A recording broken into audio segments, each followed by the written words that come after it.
Today on 10 Minute IT Jams, we're joined by James Smith, who's the CEO of digital agency Smith Brothers Media.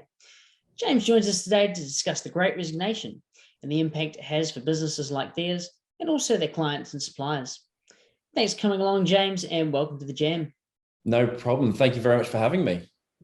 Fantastic. So just an overall branching question to start off with. For a business that hasn't worked with Smith Brothers Media before, what are your key services?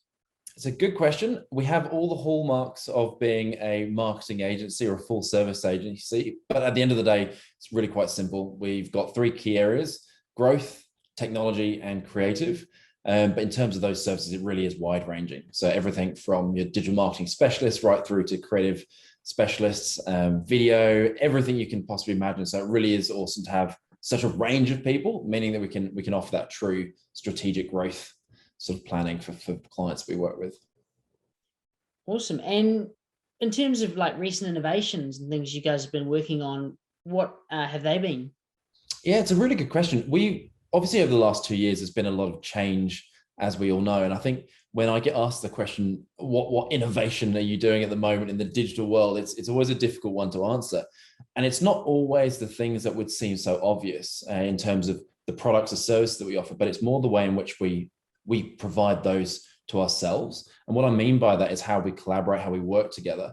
And I think for most people across the planet, there's been an element of isolation or working from home, and how we've embraced that has really allowed us to innovate in a working situation.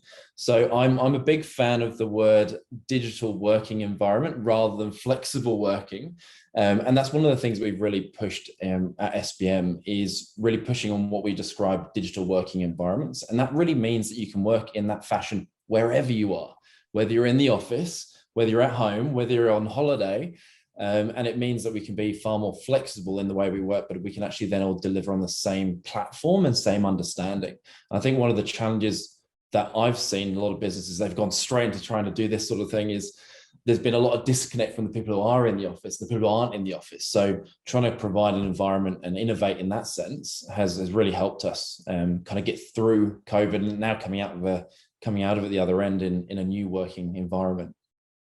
Awesome. And just kind of expanding on that a little bit, what are some of the trends you're seeing within your organization, particularly in terms of finding, retaining talent and linking to the Great Resignation?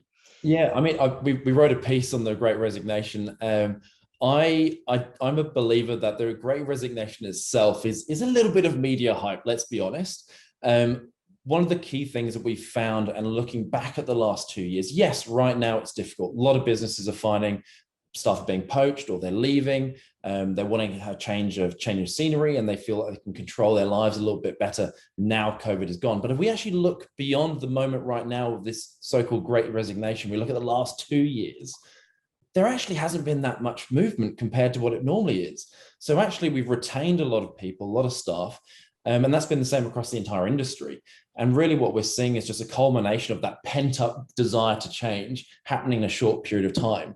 And I think really the Great Resignation is a much bigger problem, and it's actually really around how do we retain good quality people in our organizations. It's not just about the here and now Great Resignation. It's a solution that we need to really solve as a wider issue across any business. So the trend that I'm seeing at the moment is people are trying to dangle carrots. They're doing all sorts of things to try and re-engage staff, but actually they need to look deeper, more systemic into the reason why people want to leave in the first place. And it really comes down to a couple of key things. And one of the most important ones, without going into too much detail, is people seeing satisfaction, seeing the fruits of their labor brought to life. And I think in an agency, particularly someone like ours, where we've got so many different specialists working on so many different parts, quite often the success of a campaign or a project or a tech, whatever it might be, is not always recognized and understood by everyone. So one of the things that we've done to really help embolden this strategy of bringing this idea of seeing success in the work you do is actually creating opportunity for everybody to feel ownership of a project, but also see the success of it. Some of the things we've been doing in the last year, and we're looking to do a lot more of, is actually encourage our clients to actually interact with us in lunchtime sessions to actually learn about how it's working across the organization. So that's one of the big things, is actually getting people to see the success of what they're working on. The second one that I really do want to touch on, because it's something I think is really easy for a lot of businesses to really change how they operate, is that connectiveness. So the reason that we've managed to kind of ride out this so-called Great Resignation is because we've spent a lot of time and effort engineering those social events that you don't plan, that happen around the water cooler or the coffee machine or whatever it is, and those are gone. So in building this, what I mentioned earlier, this digital working environment, we've actually created opportunities to have what I describe airtime, just organic time for people to come together and have those conversations and feel connected to one another.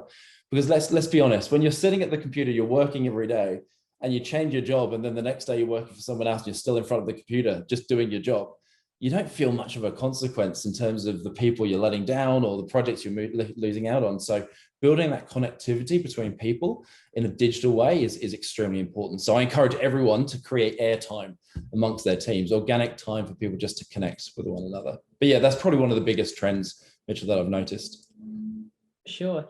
And in terms of something like culture and employee support, that's obviously quite a big thing within the industry at the moment. How would you prioritize that in the grand scheme of things? Yeah, there's not one simple answer for that, but I think going back to the 2 points I've mentioned before, people seeing success, people being able to progress in their careers. So we talked about creating organic moments of connectivity with people. It's the same around training, professional development.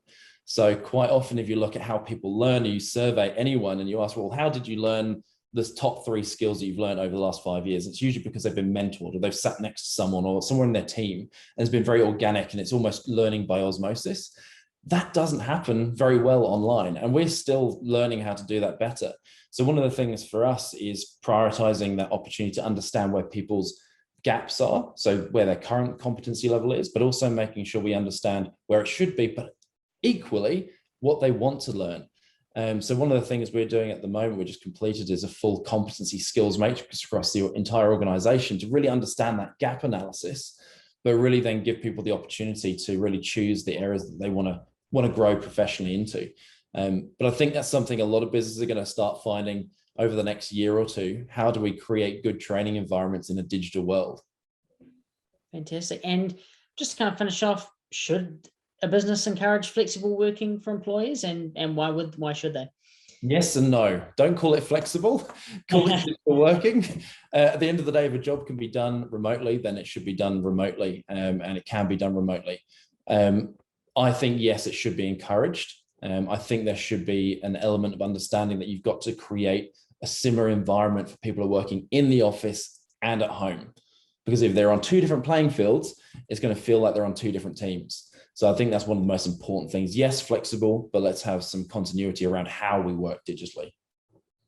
Fantastic. Well, thanks so much for that advice, James, and we're looking forward to hearing more from SBM, and look forward to the future. Thank you very much. Thanks for your time.